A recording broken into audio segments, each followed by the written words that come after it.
I would like to talk a little bit about HACCP implementation now. Can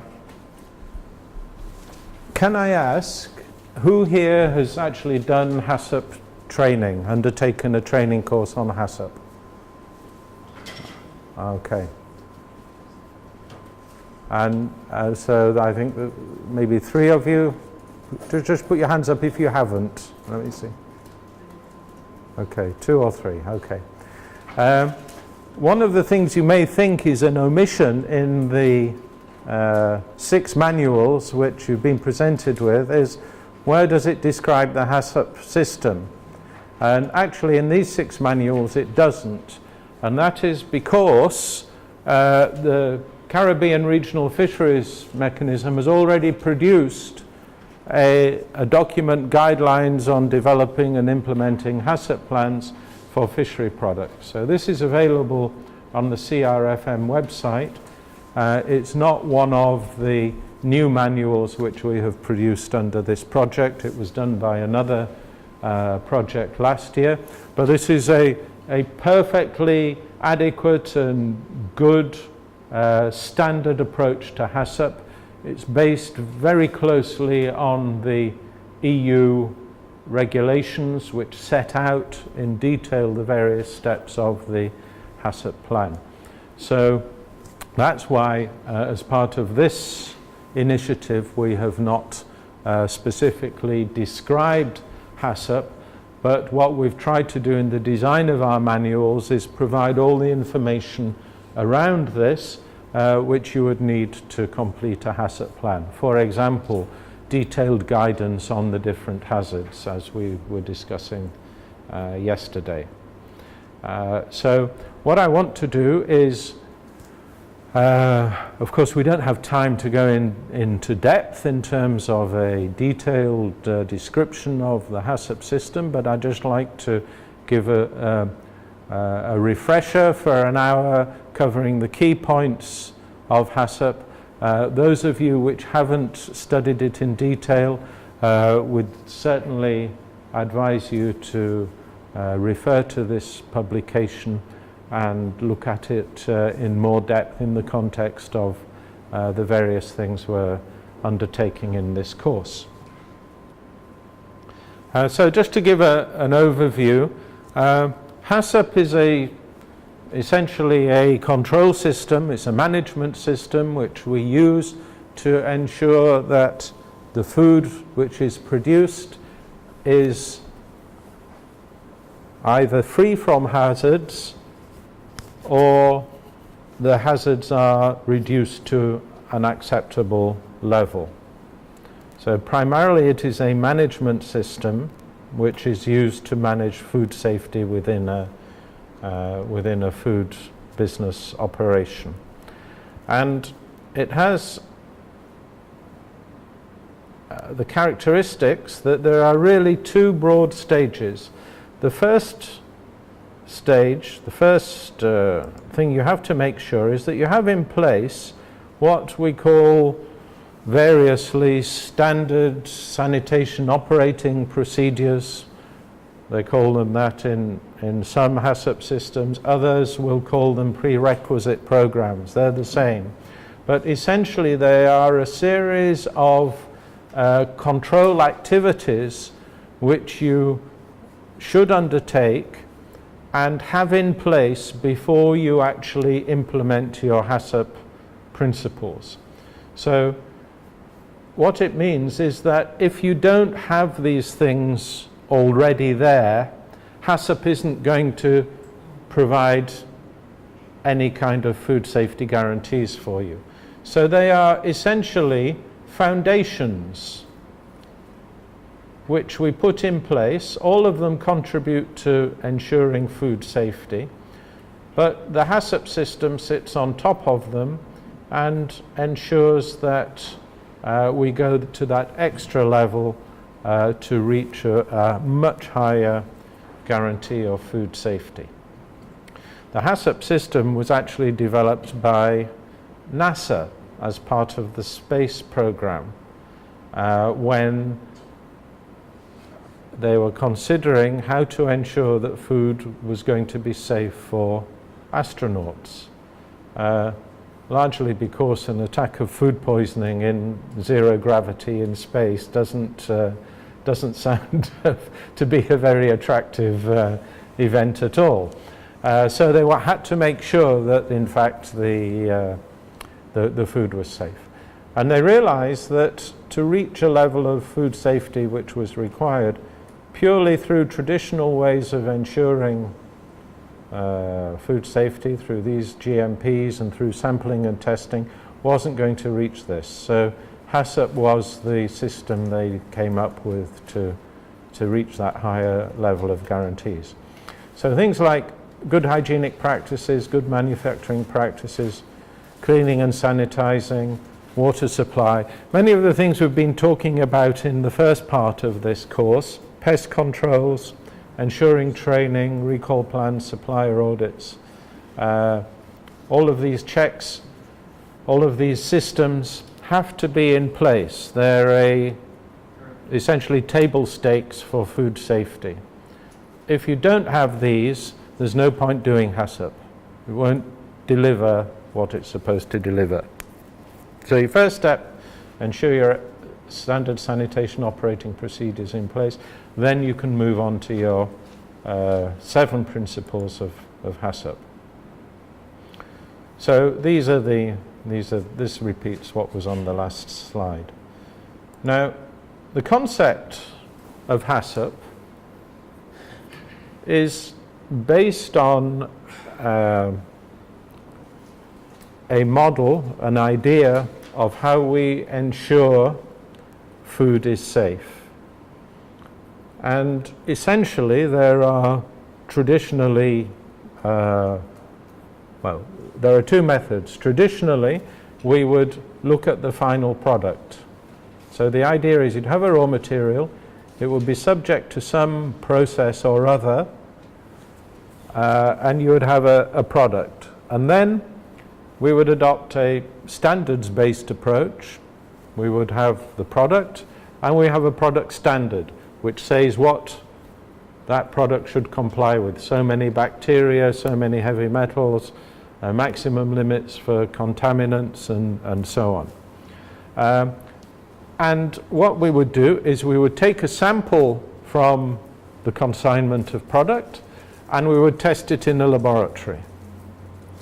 And the results from that test you then compare with what is in the standard.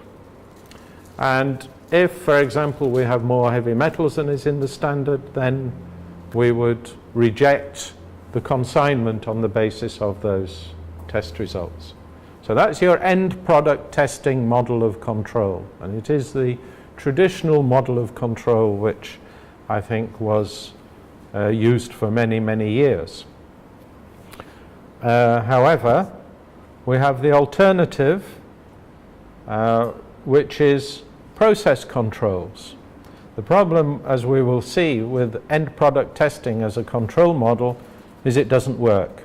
It's useless. It doesn't deliver the guarantees that we need because of sampling issues. And I'll prove that to you in the next slide. As an alternative way of control, what we can do is look at our process parameters and ensure that they are so designed to deliver a product which is safe. So these are the 2 approaches we have to, conceptual approaches we have to control of food safety. Control of process parameters or end product testing. And this is where process controls is where HACCP comes in. It's all based on the idea of ensuring that the process is under control so that the process variables are so designed to deliver product safety. Yes, please. I really want to interrupt the train of thought, but first, emphasis you made with respect to the prerequisites for HACCP. Mm-hmm.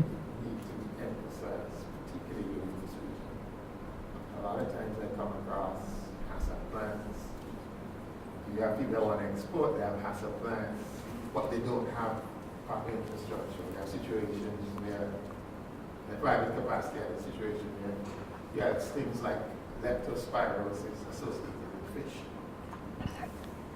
This is not necessarily, the HACCP plan had nothing, you wouldn't even conceive that, but if you think about it, you have vessels, you have boats, you have rats, where you put the fish, supply control, all these things have to be addressed. And a lot of times when you come across people in the private sector, they just want to document, they want a HACCP plan, Yeah.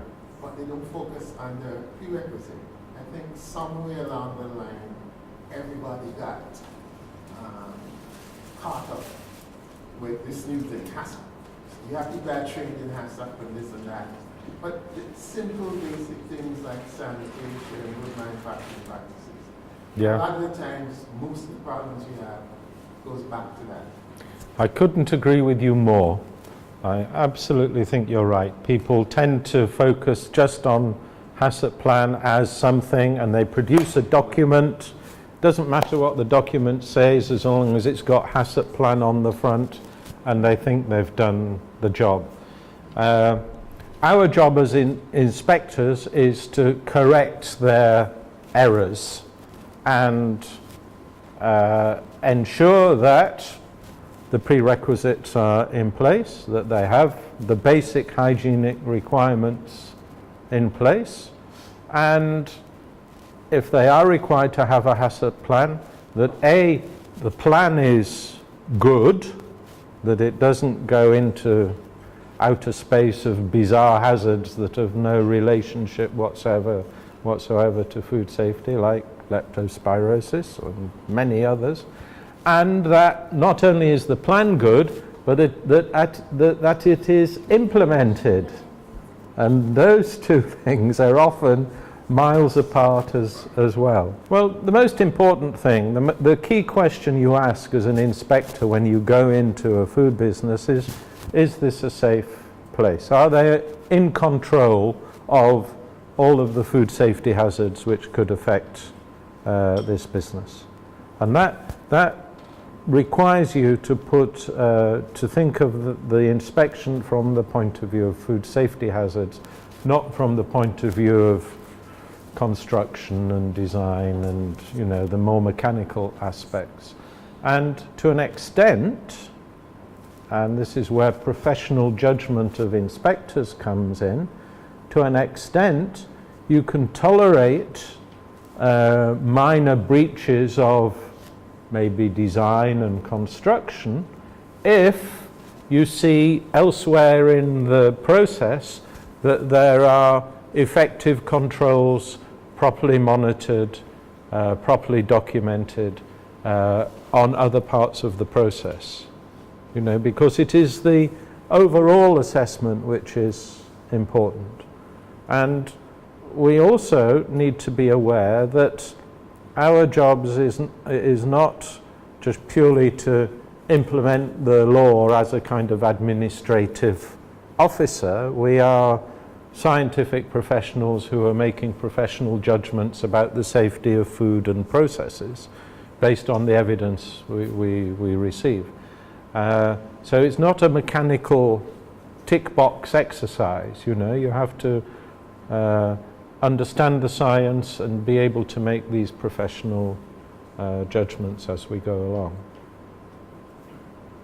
But I couldn't agree more with you about the misunderstanding and misuse of HACCP, but that's really our job to try to correct those errors.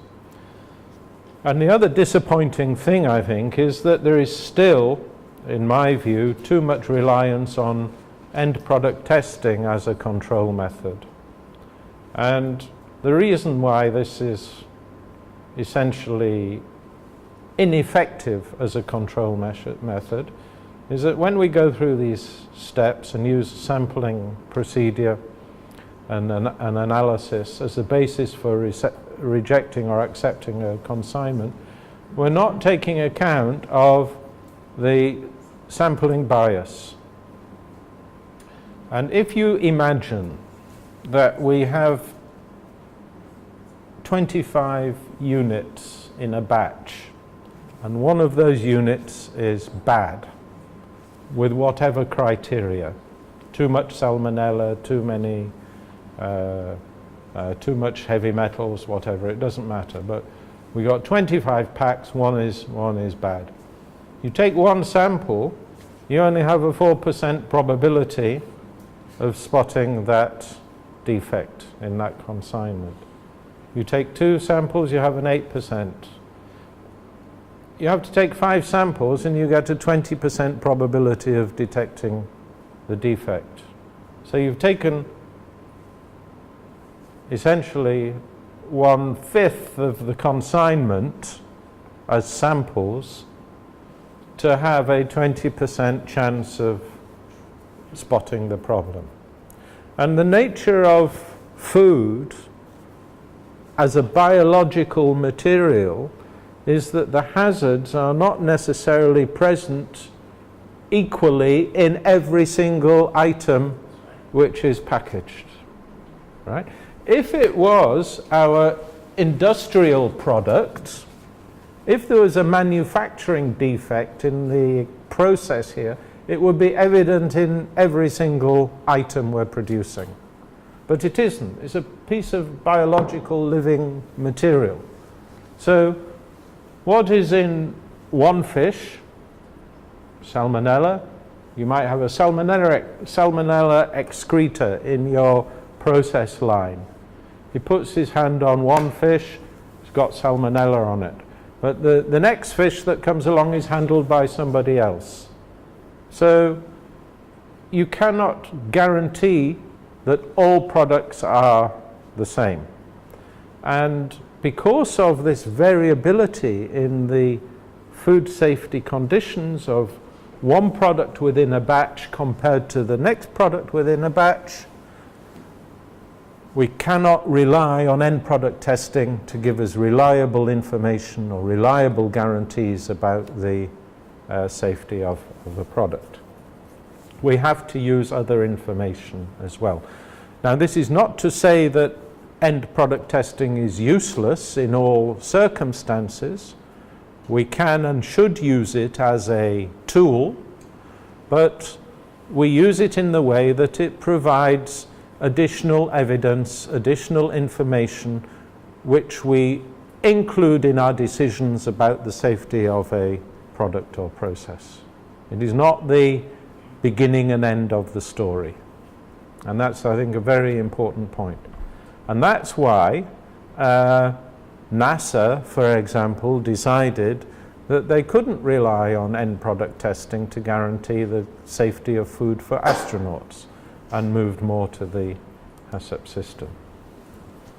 So instead of that, then we have this idea that when we're dealing with hazards, we have to look at the process. We have to be aware that not all foods are susceptible to the same hazards. Different foods have different hazard profiles. We need to understand the characteristics of the hazards, how they get into the food, how what we do to the food affects the presence or the potency of the hazard, and use this information and our knowledge of the characteristics of the hazard to design process steps which will either eliminate or reduce the presence of the hazard. And that is the concept of HACCP. So all of HACCP, all of this kind of procedural of different steps and so on, is designed essentially to achieve this aim.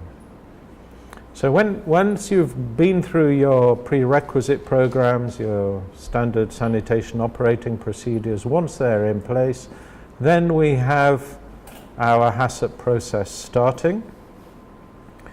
There are some initial steps which you have to kind of prepare yourself for the HACCP plan. And then there are the various principles of HACCP. So the initial steps, you need a HACCP team. You need some people who know something about this subject. You need for sure somebody who knows the process, from the process floor, actually working, ensuring that things happen in the right way. You need some science in there. You need people who know the product and understand the hazards which are associated with it. You need to have somebody with managerial authority to be able to say, we are going to change the way we do things to fit in with the HACCP plan, to push it through and make sure that it's implemented. So there are at least 3 different spheres of information and kind of person you need on that HACCP team. It's very unlikely that one person can do it all. And again, this comes back to what you were saying, that, yeah, small companies, they're just getting a consultant, write me a HACCP plan, and then thanks very much, and put it on the shelf, end of story. That's a million miles away from what a HACCP plan should be. Then, of course, you go through the initial steps undertaken by the HACCP team, describing the food, its distribution, intended use, and consumers. Because how the food is going to be distributed and how it's going to be prepared in the home or in a restaurant will affect your decisions about the control of the hazards which you identify. You have to develop a flow diagram for every single step of the process and handling and storage while that product is in your possession, because that is, if you like, the map as to where you are going to put various controls in future, and that should be verified. So once you've got those initial steps, you've got a group of people, you've got the food and its characteristics identified, you've described the use and consumers and the flow diagram and so on, then you're ready to start with the principles of HACCP. And then we'll just go through these fairly quickly. The first principle is hazard analysis. So we reviewed hazards yesterday, looked at some of the different hazards in fishery products, and these manual and guidelines on the hazards is a starting point for you. There's also the FDA reference document where you can also perhaps look at a greater range of possible hazards. So you have to identify your chemical hazards, your biological hazards, and your physical hazards. And you usually use that classification as the structure for defining the hazards. And of course that has to be scientifically valid. You have to be able to show that in this product, in this region, that these hazards may be present. So you need this is where you need some scientific and technical background. You need to ensure that the system focuses on food safety hazards specifically. This is not just about quality or anything like that. That's a completely different area of concern. Once you've identified the hazards, you have to be aware that different factors will influence your hazard profile in a given project, in a given product. So hazards can come from ingredients, they can be associated with different sources of ingredients. So you could get a fish from one place and it might not be associated with a hazard. Ciguatera, for example. You take fish from another place and it could be. So you have to look at the origins of your products as well. The formulation. If you're adding other ingredients or mixing ingredients, then you change the formulation, you may have a different hazard profile. Processing equipment, processing and preparation methods. If you alter the process, if you move from, say, hand filleting to mechanical filleting, you're changing the process. You might alter the hazard profile. For example, physical hazards may become more of a problem if you're moving towards mechanical processing because of the machinery which you're using.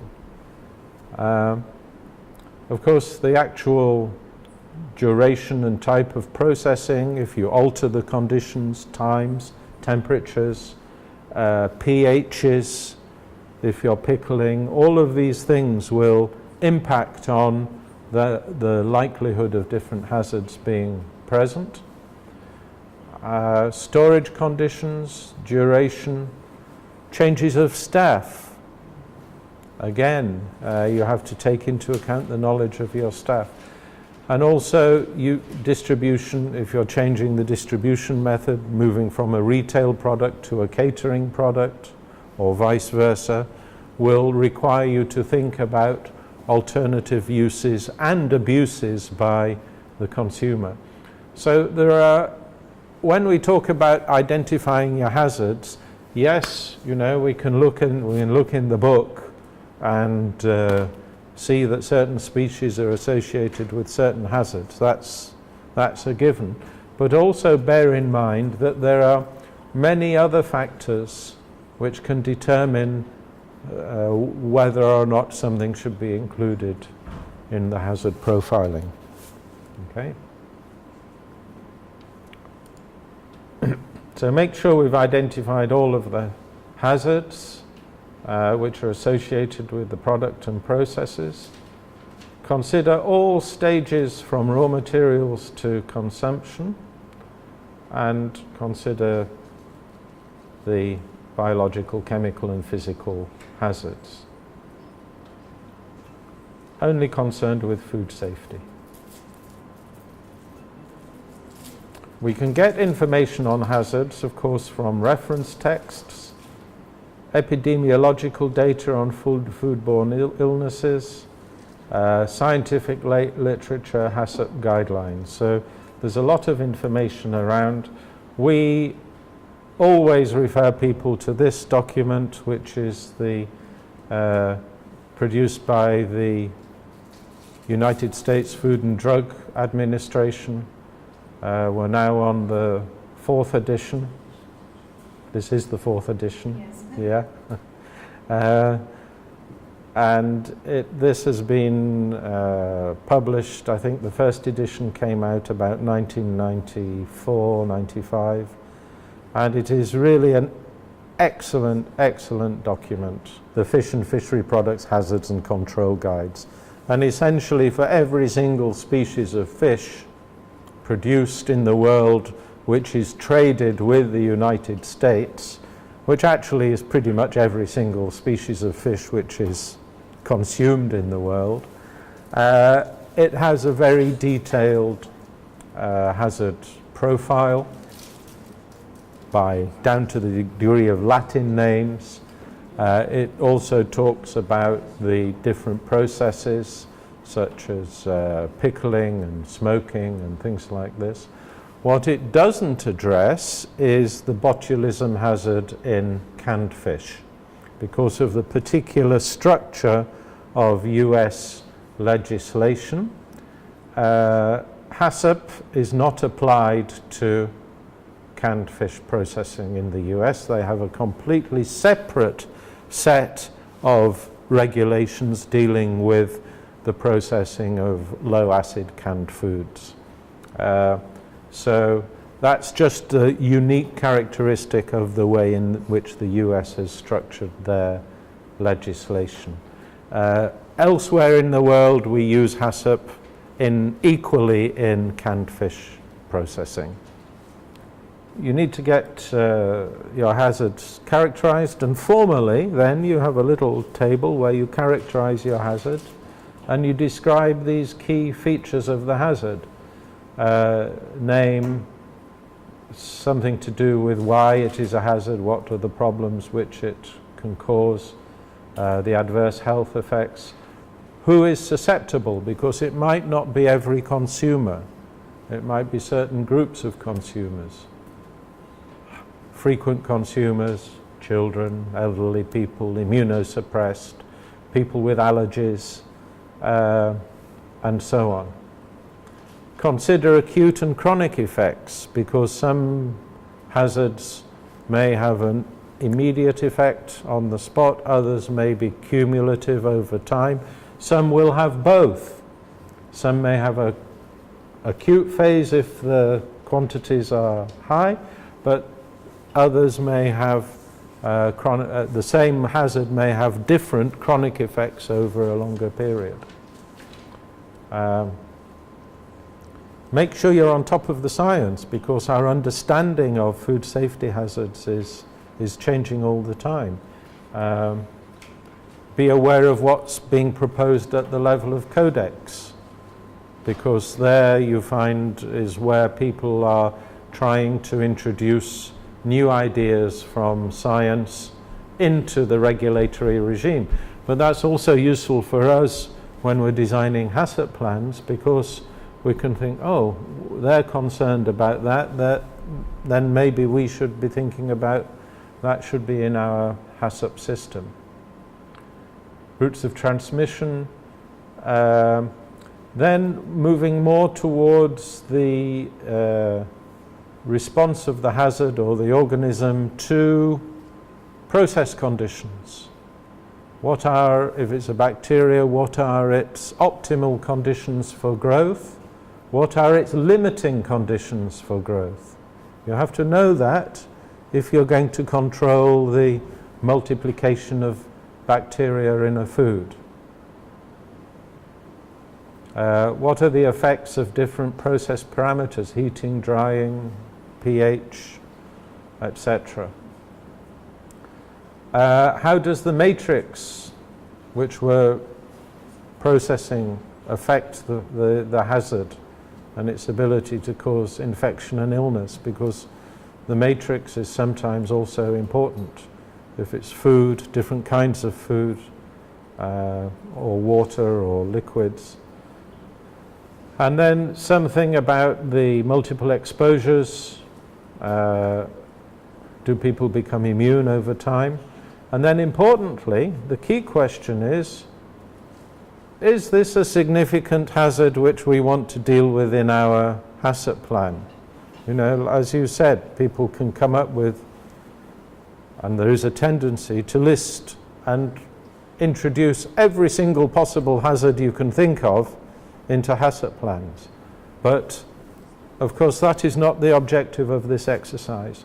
We have to take into account two things in determining whether we include a hazard in a HACCP plan. One is the severity and the other is the risk. And these are different concepts. So when we talk about severity of hazards, we talk about the magnitude of the consequences which it might cause on the consumer. So hazards which are serious are those which are life-threatening. They're extremely severe. They can kill. So there you might have things like Clostridium botulinum we spoke about yesterday, Salmonella, Listeria, these cytotoxic E. coli, cholera, some of the shellfish poisoning, marine biotoxins are life-threatening. We could include perhaps Ciguatera in that list. Then some are less so. They don't necessarily kill you, but they can be debilitating and cause severe or chronic illnesses. So things like, okay, Brucella is not a fish, Campylobacter is in chicken, Salmonella we can have, hepatitis A, mycotoxins. Okay, I've put Ciguatera here as a severe, but that's debatable. And then low severity hazards, things like some bacterial or mild viral infections, parasites, most parasites anyhow. Histamine is usually not is regarded as a moderate to mild hazard because it doesn't have long-term consequences. And most heavy metals, which are cumulative over time. So you have the severity of hazards, and then you have the risk. This is generally we consider risk to be the likelihood of the hazard being present in the food. But it can also be extended a little bit, which is the probability of an adverse effect, generally. And we can categorize these as high, moderate, and low. And then we can start to, for different hazards, to categorize them according to a risk matrix. So where we have a severity, different severities of hazard, and different probabilities of hazard, we can start to say, well, if we have very severe hazards which have a very high frequency or very high likelihood of being in the product, but they are frequently present, then of course this is something that we can say is extremely high priority for our control system. Right at the other end of the spectrum, if we have hazards which are not likely to be present in our product, and which, even if they are present, are of negligible health impact, we can say that these are low priority. So your company your HACCP plan with leptospirosis obviously didn't go through this exercise, because had they done so, yeah, leptospirosis is pretty severe as a disease, but there has never been, to my knowledge, any evidence that it is transmitted by food as such. You know, it's always by direct contact. The key thing is that as many of the hazards should be addressed as possible in your GMPs and prerequisites, and you should leave your HACCP system for hazards which are in this area of this risk matrix.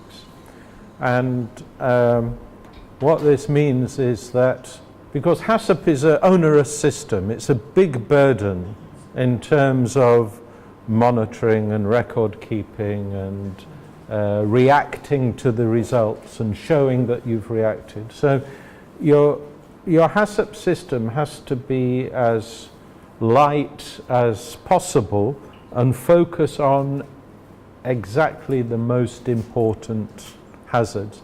And as far as possible, anything else which you can bump down to the level of GMPs and prerequisites, you should do so. But the key thing is to make sure that you undertake some assessment, and this is where you need some really good scientific guidance to be able to say, look, in this process, yes, there may be some minor risks of some potentially serious hazards, maybe in this area, but we're not going to address them in the HACCP plan because we think that they're so infrequent that they can be addressed as part of the GMPs. Okay? So this classification of hazards according to their relevance. You have to recognize, and I've said this I think twice already, and I'll probably keep saying it every day during the course of this week, you cannot control everything all of the time. There are insufficient resources to do so. You have to choose what it is you want to control. Okay, that is really one of the most important things to understand, and it applies in the design of HACCP plans as well. So we need to select the hazards we address such that their prevention, elimination or reduction to acceptable levels, because some hazards cannot be eliminated, as we discussed yesterday with the issue of viruses in filter feeding shellfish, for example. But the hazards you address must be of such a nature that their prevention, elimination or reduction to acceptable levels is essential to the production of safe foods. In other words, there's no other way of controlling those hazards other than by HACCP. If you can control them by a GMP, by a prerequisite program, then you should do so. And then hazards of a low probability of occurrence and low severity should not be addressed under the HACCP system, but may be addressed by other methods. And this avoids the situation then, if you apply these principles, this avoids the situation where you get long lists of different hazards in a HACCP plan and hundreds of critical control points and massive monitoring, which realistically never has any chance whatsoever of being implemented. So that's the key thing. Also, with the hazard analysis worksheet, before you get to the hazard plan, you still would address it. Then to show that you took into account those hazards there, and you just personally state that that's what you would handle in the manufacturing practice. Yeah, you will identify them and you will say, as part of the documentation, that these are being addressed elsewhere. Yeah.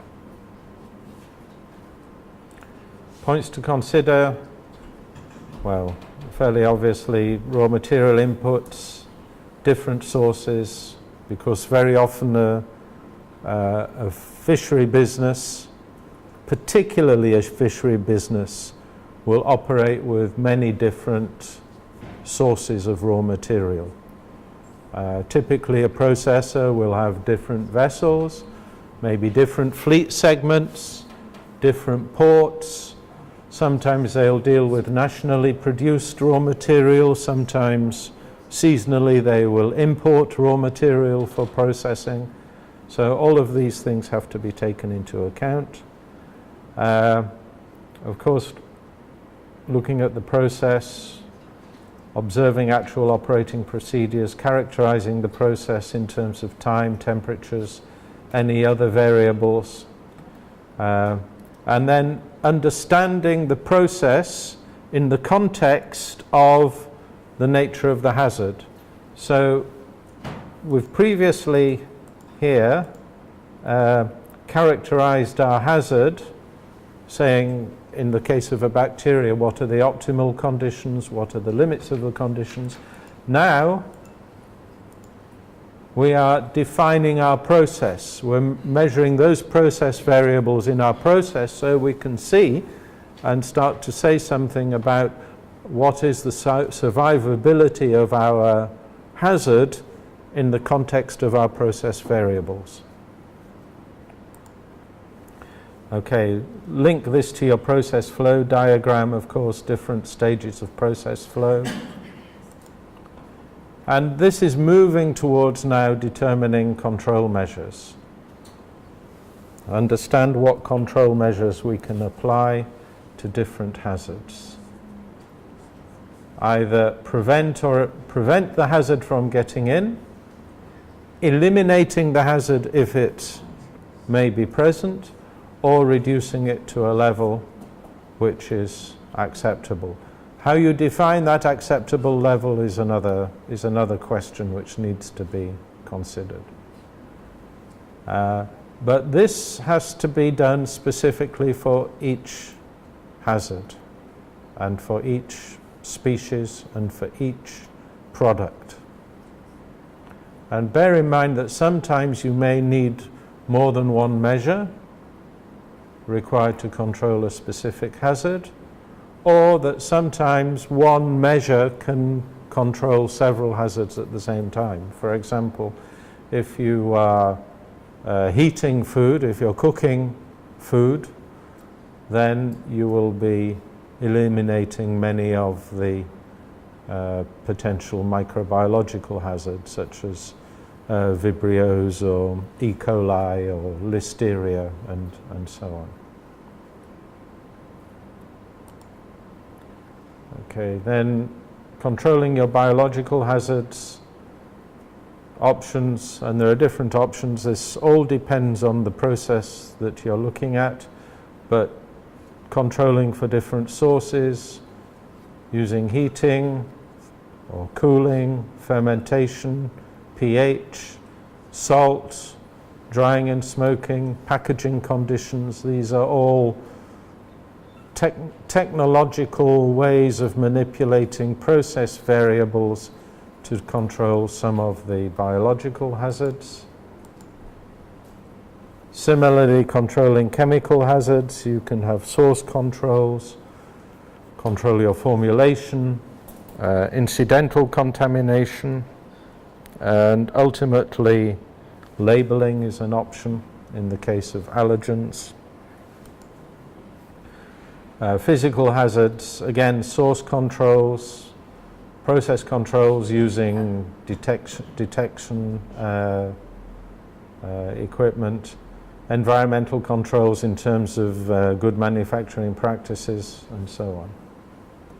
So there are some of the control methods, and the choice of controls will be determined by the nature of the product, the nature of the process. So then that's all principle one in terms of the identification of the hazards. I think maybe we could take a short break. It's now 10:40, so before we go on, let's have a 10-minute break for a coffee and a bit of a rest. Okay? Okay, shall we proceed, please? The second principle of HACCP is determining your control points and assessing which of those are to be defined as critical control points. And the point is, you may find that there are several steps in your process where you can exert a degree of control to your hazards which you have identified. But there are only a few steps where that control is absolutely essential for ensuring that the product is safe. Conversely, they're the points where a loss of control would result in the production of a potentially unsafe product. And these are the critical control points. These are the ones which we want to try to identify, where a control can be applied where it is essential to prevent or eliminate a food safety hazard. And the idea is that these are the ones where we will exert our controls and apply our HACCP, whereas other control points, we may want to control them for other reasons, but we will essentially ignore them because we can rely on the critical point to ensure that the product is safe. And so there is a decision tree. This is set out, it's a standard HACCP decision tree where you ask a series of questions at each point, at each control point, to determine whether or not that point is a critical control point. The questions are, do preventative control measures exist? Is the step specifically designed to eliminate or reduce the likely occurrence of a hazard? Could contamination with the identified hazard occur in excess of acceptable levels, or could it lead to an increase in an unacceptable level? And will a subsequent step eliminate the identified hazard or reduce its likely occurrence to an acceptable level? So you follow these various questions too, depending on your answers, yes or no, you end up with a determination whether a point is a critical point or not. If you've done a HACCP course, you'll know this decision tree intimately, and it takes some time to understand it and work through it, and therefore we won't be going into it in detail here, but be aware that it is something, the logic of this decision-making process is something that as inspectors we need to assess when we are looking at whether a HACCP plan is valid or not. It is a question which we need to ask: has the operator correctly identified the critical control points by using this approach? Then we have, once you have established your critical control points, we need to determine the critical limits. So these are values of process variables which separate acceptability from unacceptability at that point in the process. They may be values of product variables, but not necessarily so. So it could be that we're measuring things around the product, times, temperatures, pHs of a processing medium, rather than actually measuring product variables related to the hazard. Quite simply, a simple example is if we're concerned about a microbiological hazard, well, that doesn't mean to say we have to measure the numbers of those bacteria in the product. What we're doing is we're measuring time and temperature conditions to which the product is subject, because we know that if they are applied in such a way, then the product will be, or that hazard will be eliminated from the product. So here we need good knowledge both of the process and the science, and we need to assign numerical values at this stage, or binary values, presence or absence of certain conditions or certain values of process parameters. So typically our critical limits are expressed in the fish industry very often in terms of times and temperatures, but also maybe the content of any preservative mediums, brines, pHs of pickling fluids, moisture contents, and so on. And we get information about these from principally scientific publications and data. We may also get hints from regulatory guidelines, various experts, and we can also conduct in-house experimental studies. Very useful sometimes to try and work out what happens if we alter the process variables to the presence or absence of a hazard. It's entirely valid, an entirely valid way of assessing or determining your critical limits. As I mentioned, sometimes we find these in regulations, such as time and temperature requirements for thermal processes, especially canning. Regulators will specify a degree of thermal processing which is the minimum required based on the thermal death characteristics of this bacterium Clostridium botulinum. We may find also regulatory limits in terms of maximum limits for contaminants and chemical residues. So you have to be careful, because sometimes you get regulatory limits and you have to convert those into HACCP limits, and the two may not be the same thing.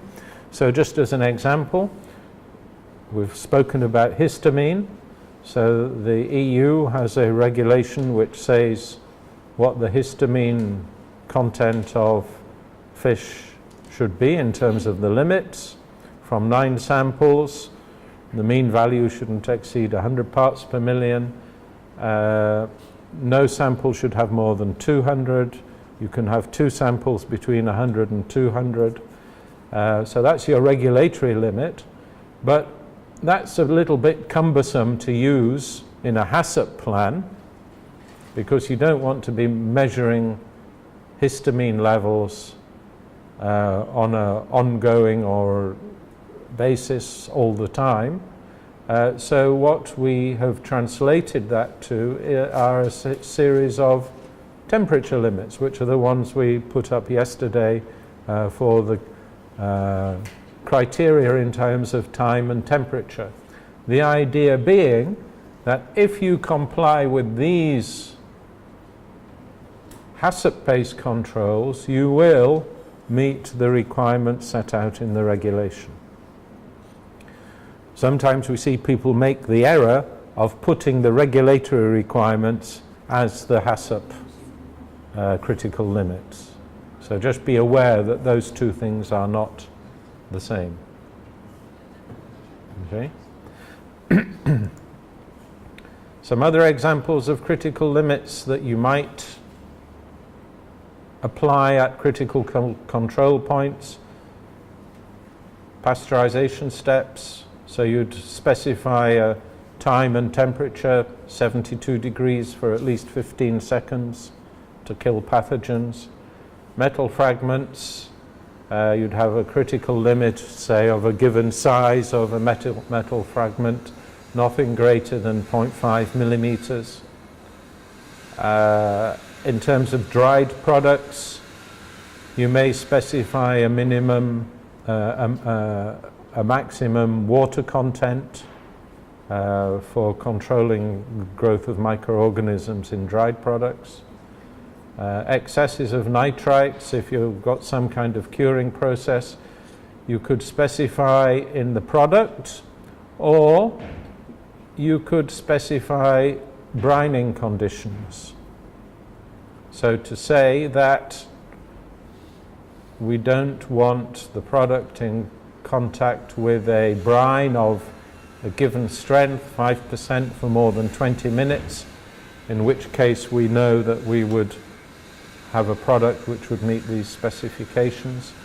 Botulinum, like I mentioned, there are specifications in terms of the extent of thermal processing.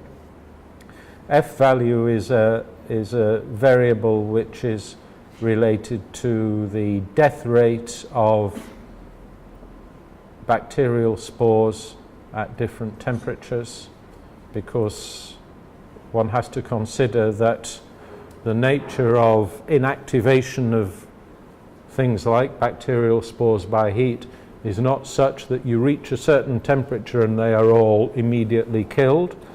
The point is you have a logarithmic relationship between the temperature and the durability, the life of spores exposed to that temperature.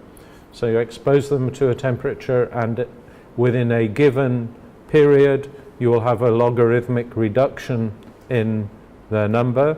Within the next subsequent equal period you will have again an equivalent logarithmic reduction. What it means essentially is that you only reach absolute certainty that all are killed at infinite time. So essentially you try to reduce your probability of them being present to a level which you determine is acceptable. So these things are specified sometimes by regulators. In the case of the US FDA, I mentioned these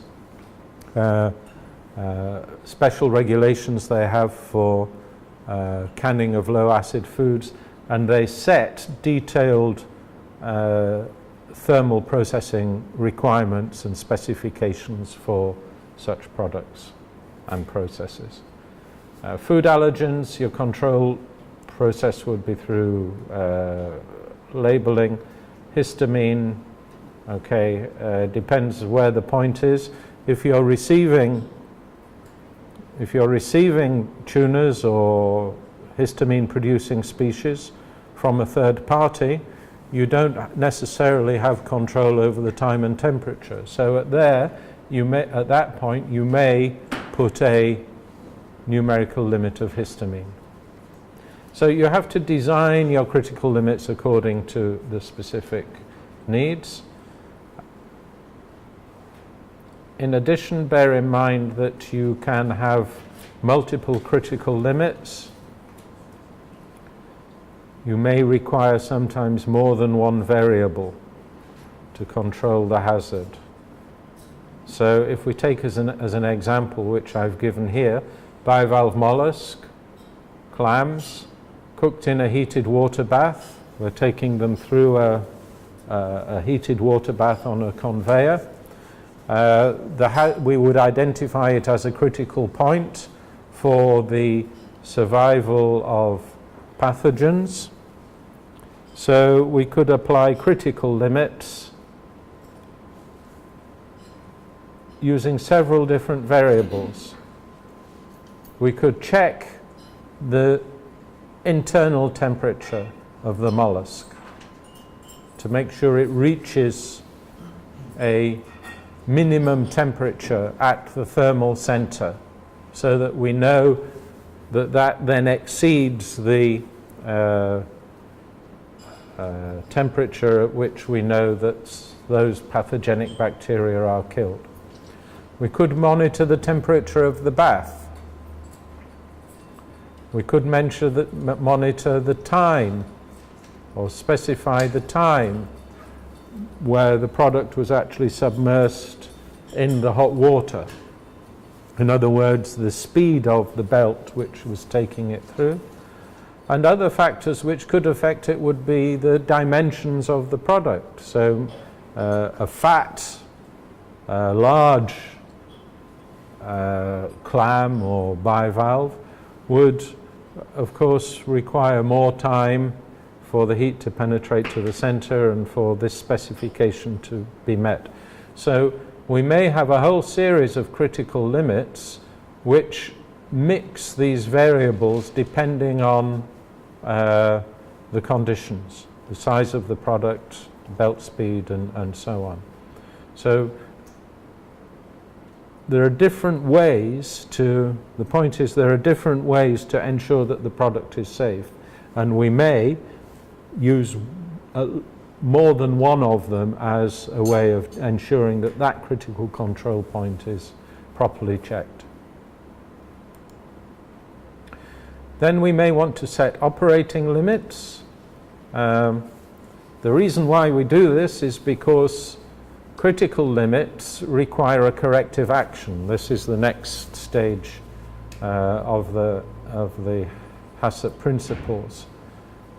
But sometimes it makes more sense to take some action before the formal corrective action set by the HACCP plan, and that action would be to correct the process in some way.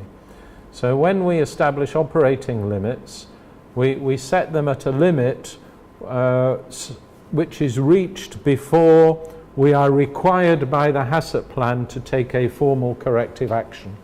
So if you take a formal corrective action, you have to stop the process, note the fact that you have exceeded the critical limit, consult the plan for the corrective action to take, record the taking of a corrective action. It opens up a whole range of different procedures. Then you also have to formally consider what you do with the product which has been produced outside of that specification.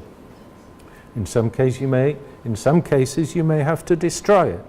So if your process is going out of control, ideally you need to know before you reach your critical limit. So this is why in practice many business operators will set an operating limit at their critical point, which acts as a kind of early warning system that the process is moving out of control. So we have an early warning, and this therefore allows us to take much cheaper actions to ensure the product is under control.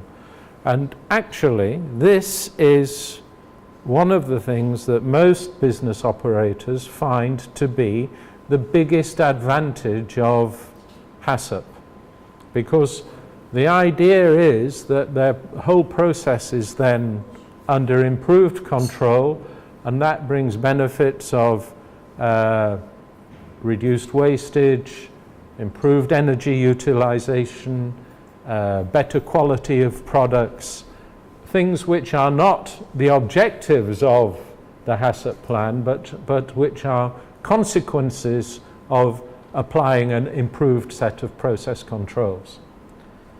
So to illustrate this graphically, if we have a critical limit here, so we don't want our process variable, whatever it happens to be, to drop below this critical limit. If it does, we have to take action.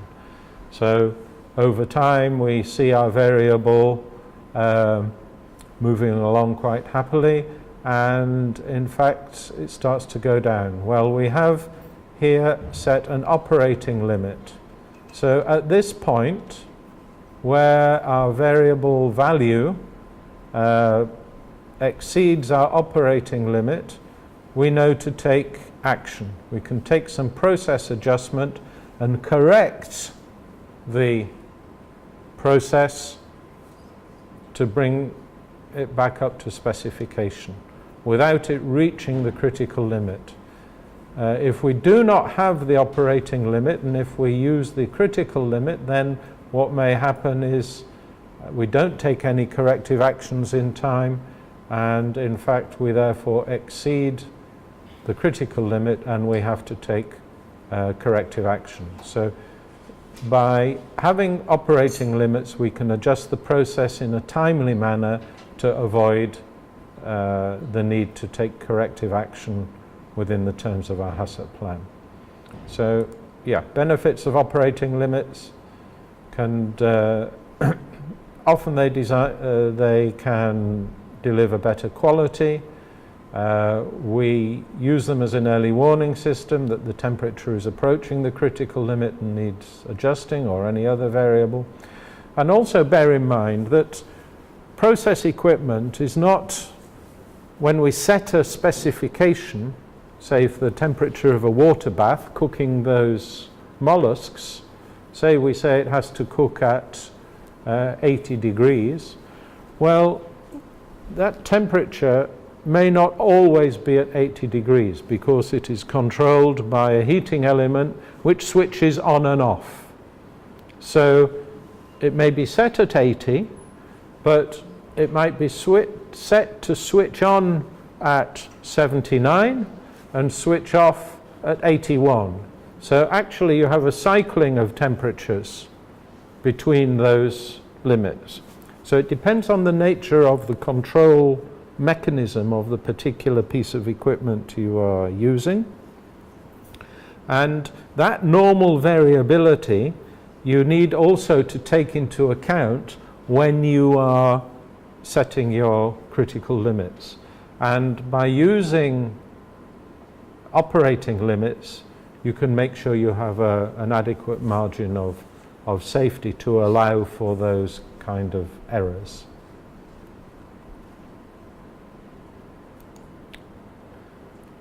So the next principle is monitoring, establishing a monitoring system. So we of course have to be able to measure the variables which are of interest to us from the food safety point of view at the critical points. Monitoring is the act of conducting a planned sequence of observations or measurements of control parameters to assess whether a critical control point is under control. It is a scheduled measurement or observation at a critical control point, And the idea is that we use the monitoring procedures to determine whether the process is under control or not. And of course, what we have to specify in our monitoring system is the variable which is to be monitored, the frequency with which it should be monitored, the units which we're going to use, what are the circumstances, when it should be measured, and of course who is responsible for that information. And this all has to be written down. So what will be monitored? Critical limit parameter, whether it's time, temperature, belt speed, pH, you have to specify. You have to set out the critical limit and ensure that the critical limit and the monitoring activity are related. So if we aim for a certain product temperature in our mollusk passing through the belt, then we have to make sure that the temperature and the speed correspond to variables which will deliver that temperature. You have to specify the instruments you're going to use, and there may be some associated observations which you would like to make as well, which are not necessarily numerical variables, but which are binary. Has a certain ingredient been added?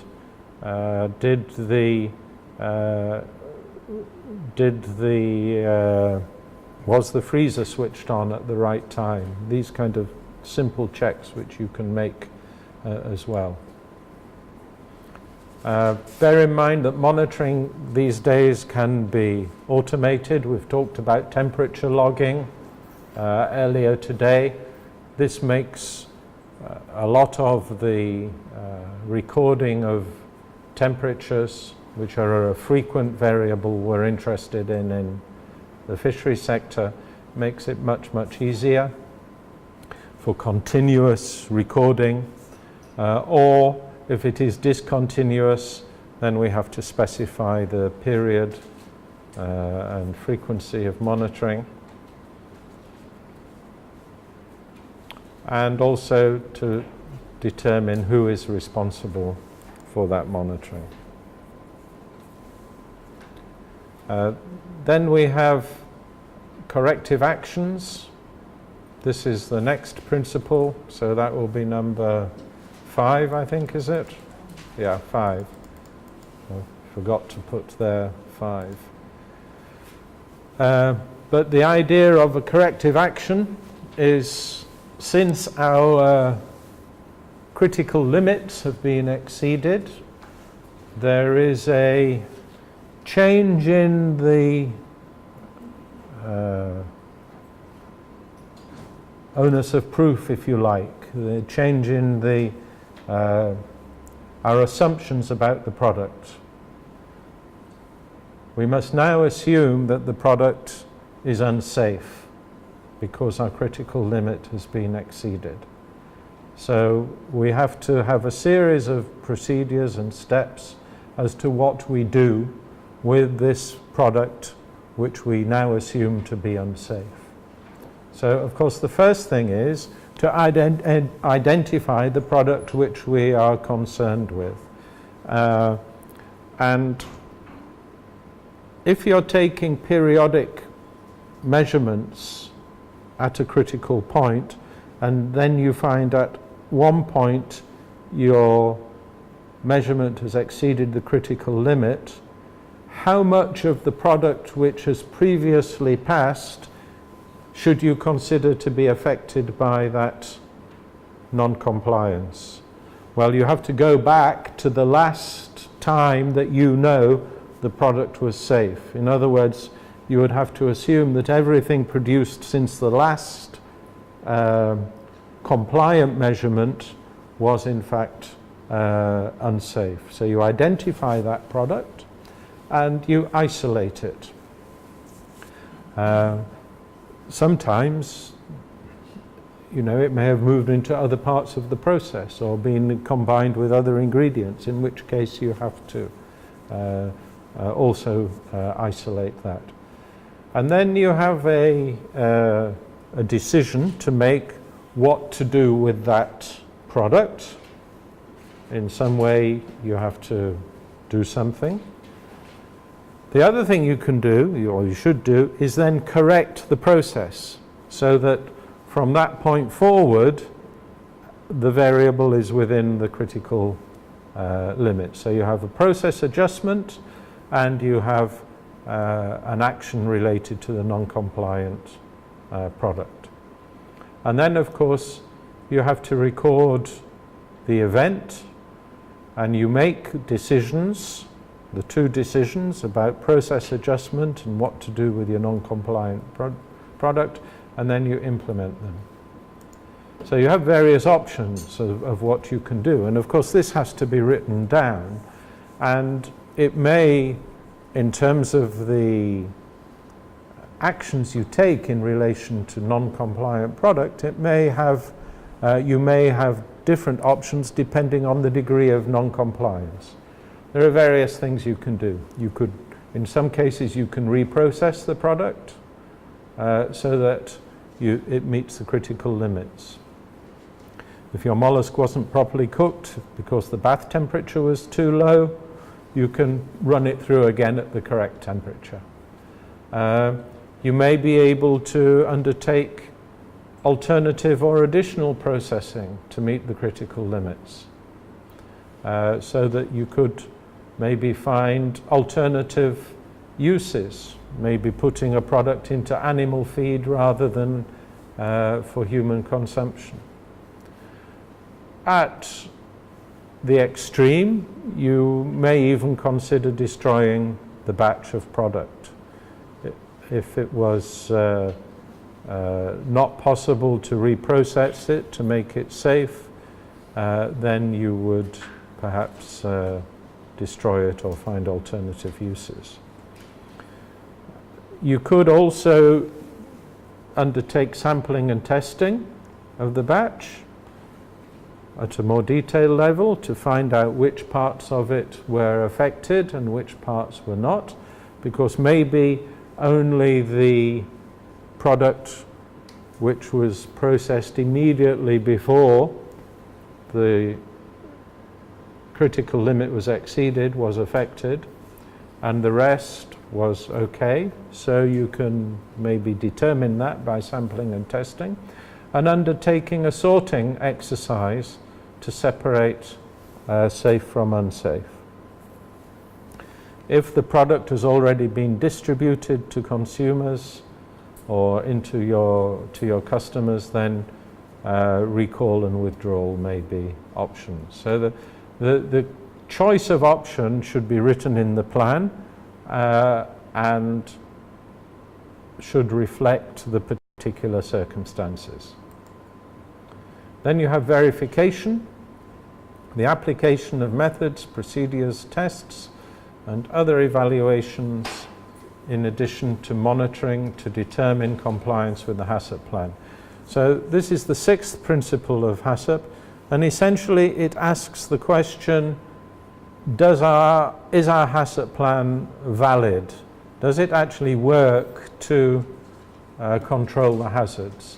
So here we would take a more in-depth view when the HACCP plan is set up and operating, maybe taking more samples and some detailed tests to check that the hazards are not passing through our control points. So you would maybe undertake these verification exercises at different stages.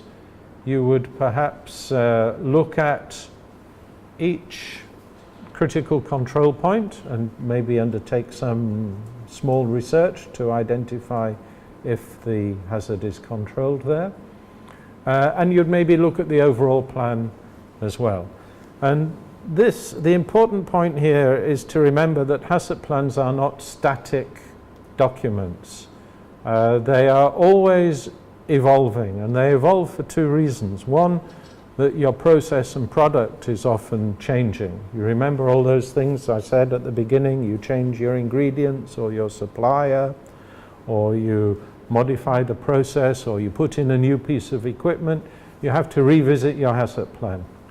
That's one reason. But the other reason is through a process of continuous improvement, by making detailed checks along the process at each stage of the process of your critical control points. You can find ways to improve the HACCP plan. And we've seen in some companies they even actively seek ways to reduce the number of critical points. Because when you reduce the number of critical points, you make your HACCP plan easier to operate, easier to apply, cheaper to apply, and by maybe moving certain things into your prerequisite programs, you can actually streamline your HACCP plan through this process. So you use these activities, HACCP system audits, validation, calibration of equipment. If you're using thermometers, having some calibration. If you're using other instruments, pH meters, all need to be properly calibrated. All the time you're making your HACCP plan more and more accurate and effective, and confirming that it's functioning by targeted sample collection and testing. And then finally, the last stage is for documentation, HACCP Principle 7. The HACCP plan itself has to be documented. This is how you show you have one. But we also use documents to prove that it is implemented. So that all of the records generated by implementation of HACCP should be recorded in writing in appropriate forms. And this includes deviations and corrections. And these documents are things that we can use and refer to when we're periodically reviewing our plan to try to improve it. So what kind of documentation would we expect? Well, the HACCP plan, HACCP records, documented methods and procedures used, for example, the measurement methods. And also, don't forget that at the end of the day, the HACCP plan is implemented by people, and those people need to be trained in how to implement it. So we use forms. Typically, we'll have, these are some of the forms you might expect to see: hazard analysis form, identification of critical control points, limits, monitoring system, corrective action, validation, and a list of all the documentation. The FDA Hazards and Controls Guidance document has a very useful annex where it gives you model forms for all of these things. So these are typically what, I use them as the basis. If anyone's asking me how to set up a HACCP plan, then this is what we use, and they are very well designed and very useful. Final point, that you have to have a system for storage of your documents, so they can be on paper or electronic. They have to be easy to retrieve, so you have to be able to have some system of cross-referencing. So very often these should relate to batch codes. Suppose there's a rejection later in the supply chain, somebody finds a problem with your product, or somebody becomes ill through eating it, then you need to be able to use the batch code to identify the HACCP records concerning that batch of production.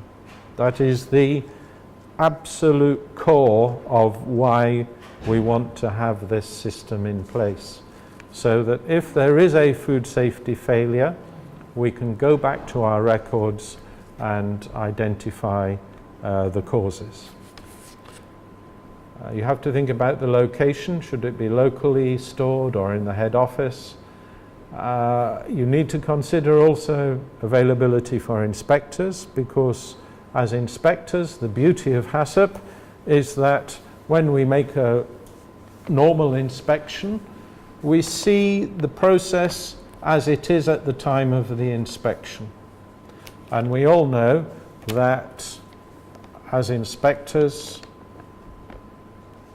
if it's an announced or a pre-announced inspection, of course everybody makes sure that everything is okay, you know.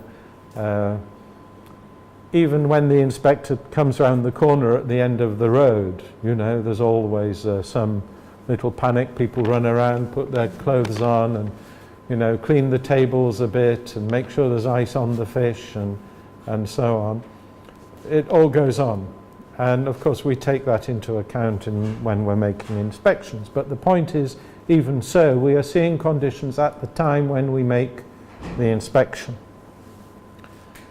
The advantage of HACCP is we can ask for the records, and we can say, okay, what happened last week when we were not here?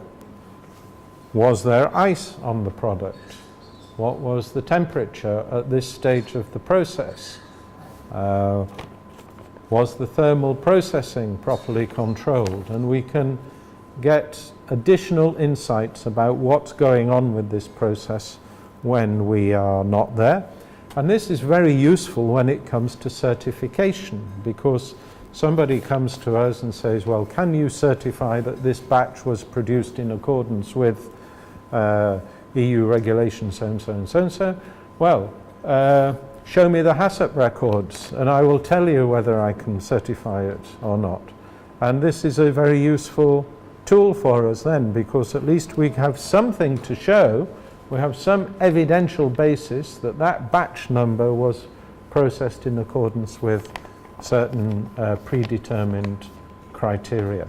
So it's very useful from an inspection point of view, because it gives us an additional dimension for ensuring that that the product is in fact safe. The final point on records is, how long do you keep them for? Well, this will depend on the nature of the product, on the shelf life of the product. If it's a short shelf life, then of course the time can be correspondingly reduced. There are no specific rules to say it should be so many months or years, but this would be set out in the HACCP plan and therefore subject to approval from the competent authority. Okay, and these are a couple of references. Well, that's the Fish and Fishery Products Hazards Guide. There's also a nice codex document on HACCP.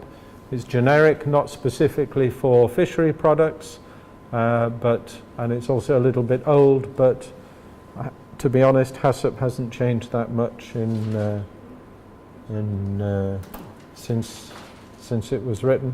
And then the other one, of course, is the CRFM HACCP guide, which actually is very, very close to this and the EU, one set out in EU legislation. Any questions?